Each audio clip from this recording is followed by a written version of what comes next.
Bonjour à tous, je suis Hervé Ballot. Bienvenue dans ce moment d'ouverture de nos cœurs, de notre esprit, de notre mental à l'infini. Le yoga est une science antique d'autoréalisation et de réalisation en Dieu. Le mot yoga en sanskrit signifie unité, union, unicité.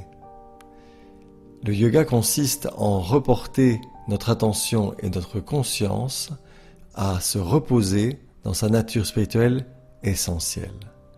Le yoga donc est de connaître notre nature spirituelle, en faire expérience, l'étudier et vivre en harmonie avec celle-ci. Deuxième chapitre des Yoga Sutras, ces Yoga Sutras étant ces 195 ou 195 aphorismes qui ont été écrits par Patanjali. Patanjali est un scientifique qui a mis par écrit dans une ère particulièrement sombre de l'histoire, 500 ans avant Jésus-Christ, des phrases simples qui expriment un concept compliqué, mais surtout profond, et qui peut être mémorisé facilement par des disciples de grands maîtres. On va directement au premier verset qui explique ce qu'il faut faire. Donc ce second chapitre nous permet d'appliquer une pratique très particulière sur un concept qui a été expliqué précédemment, qu'il était possible donc de libérer l'agitation du mental et de rentrer dans une absorption cognitive profonde, dans la méditation la plus profonde. Premier verset, Tapash Svadhyaya Ishvara Pranidhan Kriya Yoga. La pratique intense, l'étude du moi, M majuscule, et l'abandon au divin constituent le Kriya Yoga. Donc ce que disait Davis sur ce tapas, cette pratique intense, do what you know you should do, or do what pleases your soul. Donc, définition du Kriya Yoga, on l'a vu précédemment, donc on est en train de retomber sur des choses vues précédemment, donc on permet de relier ces points qui peut-être encore étaient en train de flotter. Tout doucement, on va se retrouver avec une matrice de plus en plus dense. Troisième verset, les 5 afflictions, les kleshas, créent un obstacle à la réalisation du moi, M majuscule, sont donc, et nous l'avons vu aussi précédemment, avidya, l'ignorance de notre propre essence au moment de la naissance, ajmita, l'égoïsme, c'est-à-dire une identification erronée que fait l'âme avec le corps et le mental, raga, l'attachement à tout ce qui peut satisfaire les désirs du corps et du mental et de l'ego, dvesha, l'aversion pour tout ce qui peut nous éloigner à la satisfaction du corps et du mental, et puis abhinivesha, l'attachement à la vie, c'est-à-dire la peur de la mort, puisque nous sommes identifiés avec un corps mortel et un mental instable, nous avons peur de le perdre, et donc l'être humain se retrouve bloqué dans cette situation. 5e verset, l'ignorance, donc on tourne sur avidya, le premier point, l'ignorance est le fait de prendre l'éphémère pour permanent, l'impur pour le pur, le douloureux pour quelque chose d'agréable et le non-moi pour le moi. Donc en fait c'est une erreur d'interprétation, un prisme qui nous fait voir une réalité déformée. Et donc ce n'est pas une accusation, c'est pas de dire l'ignorance est une bêtise ou bien le fait d'être idiot. C'est le fait de ne pas savoir.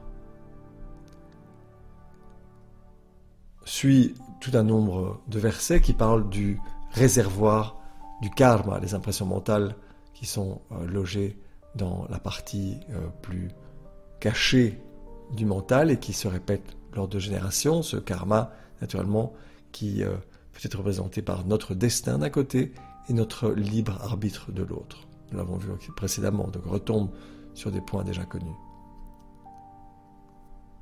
Verset 13.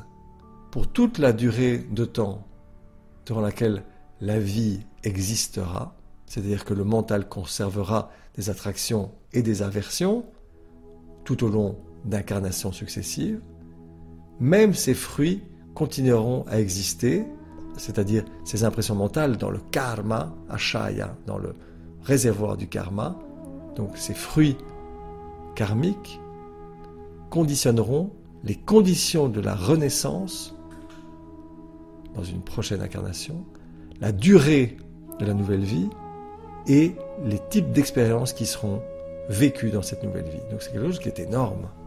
Dans une toute petite phrase qui est dite en simplement 6 mots, on voit que tout ce qui se passe autour de nous, les injustices, ne sont rien d'autre que des résultats nakarma pour chacun d'entre nous. Et que chacun d'entre nous naît dans les conditions les plus idoines par rapport à notre expérience passée.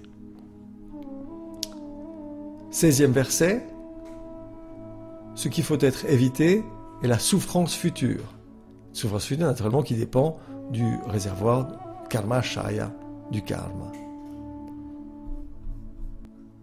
Verset 18, ce qui est vu, donc l'objet par qui observe, c'est-à-dire l'âme, possède les 3 qualités, c'est-à-dire les gunas, dont nous avons vu l'essence dans un podcast précédent, qui sont la luminosité, sattva, tout ce qui est élevant, l'activité, raja, l'agitation, l'énergie du cœur, et l'inertie, tamas, les 3 gunas.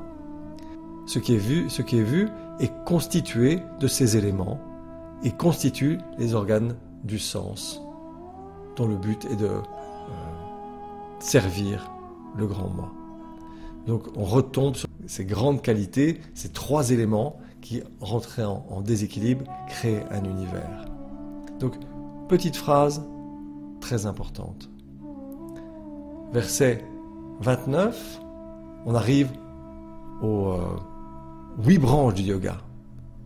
Les 8 branches du yoga sont nom yama, l'abstention, les abstentions, niyama, les observances, pranayama, le contrôle de l'énergie vitale, pratyahara, le fait de retirer ses sens comme une tortue rentre en elle-même, donc ne plus être en contact avec l'aspect sensoriel des choses dans la méditation, dharana, la concentration qui nous permet d'être totalement focus sur un objet de concentration ou abandonner un objet de concentration, et dhyana, la méditation.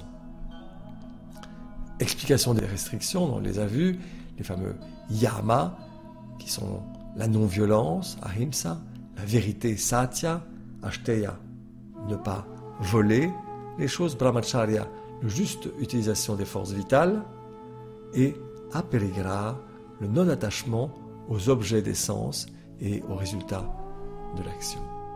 Les observances, ce sont les niyamas, la 2e branche du yoga, qui sont la pureté, le fait d'éviter du négatif, la propreté de l'esprit, santosha, le contentement, le fait de vivre ici et maintenant, donc de vivre ce contentement, cette joie d'être incarné sur la planète Terre, tapas, l'autodiscipline, brûler à feu lent, forte dédition, svadhyaya, l'étude du moi, donc connais-toi toi-même, le disaient déjà les Grecs en copiant naturellement les Indiens, et jvala pradidhana, l'abandon au divin.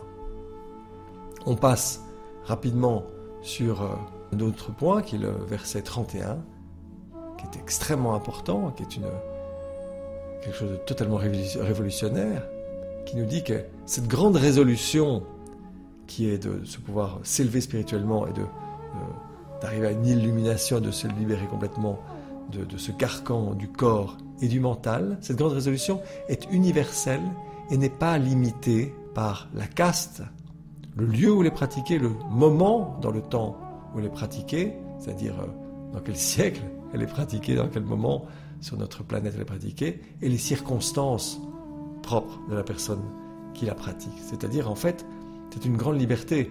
Le Kriya Yoga et ces techniques peuvent être pratiquées par n'importe qui, à n'importe où, à n'importe quel moment dans l'existence. C'est une énorme liberté, donc ça libère l'être humain, mais naturellement, si cet être humain décide de le faire et d'appliquer ce qui lui est proposé et conseillé.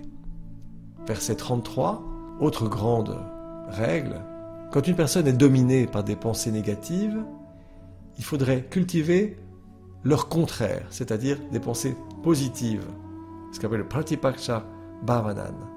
Donc en fait, c'est une grande loi universelle qui permet de libérer une personne ou une âme d'une certaine situation.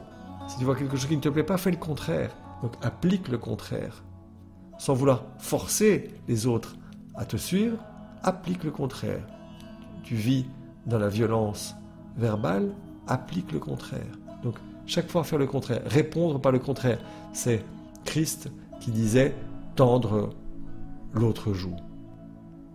Verset 46. On parle maintenant dans un seul verset de la troisième branche du yoga, les asanas. Sthira Sukham Asanam. L'asana est la posture stable, confortable et tenue pendant une longue période de temps. C'est tout. Donc fais tout ce qui est nécessaire, ce qui te sera conseillé par ton maître de yoga physique, pour appliquer ce concept. Posture stable, confortable, qui peut être tenue pendant un long moment, c'est-à-dire de pouvoir rester assis pendant une longue période de temps, sans douleur. Dernier verset que nous verrons aujourd'hui sur ce deuxième chapitre, le pranayama trouve l'origine dans la cessation de l'inspiration et de l'expiration quand cette pratique est acquise. Donc en fait, le pranayama en fait porte progressivement, et c'est le kriya pranayama, porte à la cessation de l'inspiration et de l'expiration. C'est-à-dire la cessation de l'inspiration et de l'expiration crée et induit un frein fort ou l'arrêt total des pensées générées automatiquement, donc en automatique, par le mental. C'est énorme. Donc c'est un verset très important qui indique la pratique à suivre. Clôturons ce podcast, essayons de le réécouter et d'écouter donc ce que propose ce sadhana pada. Sadhana, ça veut dire la pratique. Qu'est-ce qu'il faut faire maintenant que je sais que c'est possible? Bonne méditation. À très bientôt.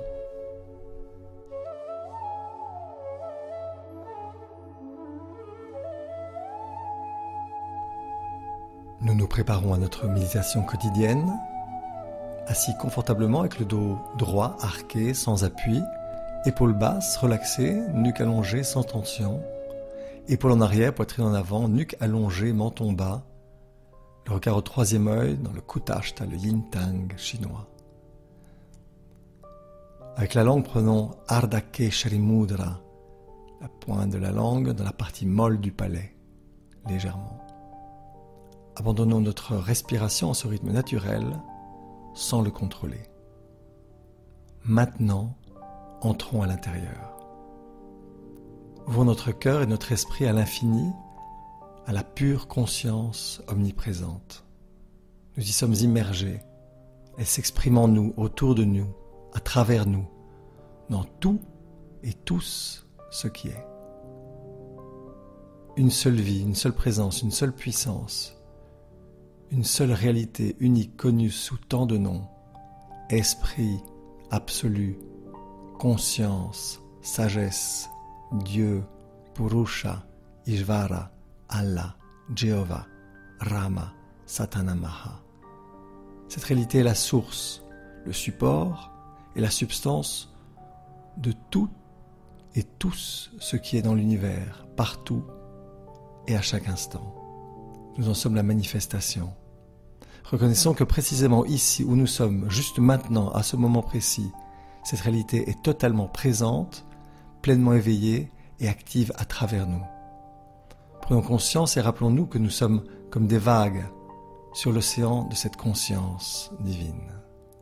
Quand nous méditons, nous portons notre attention et notre conscience de l'extérieur vers l'intérieur, de manière à reposer en cette conscience, en y reconnaissant notre nature essentielle.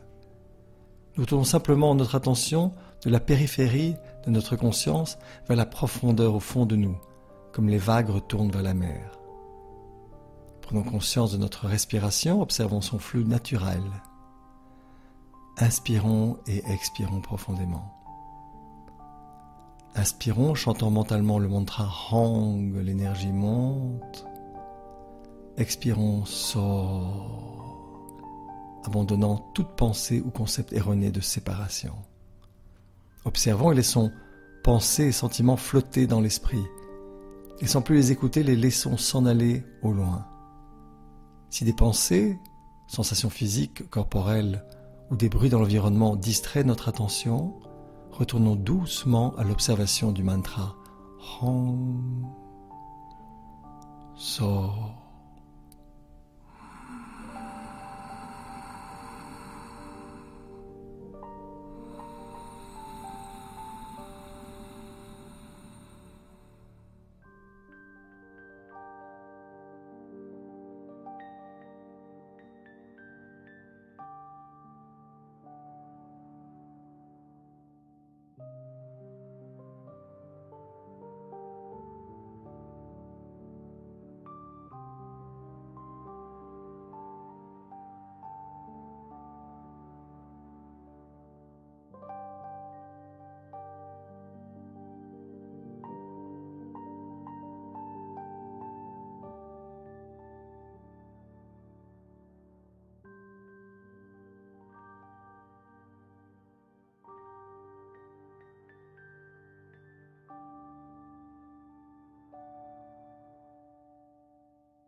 Détachons notre attention du mantra et du mouvement de l'énergie, du prana, du chi.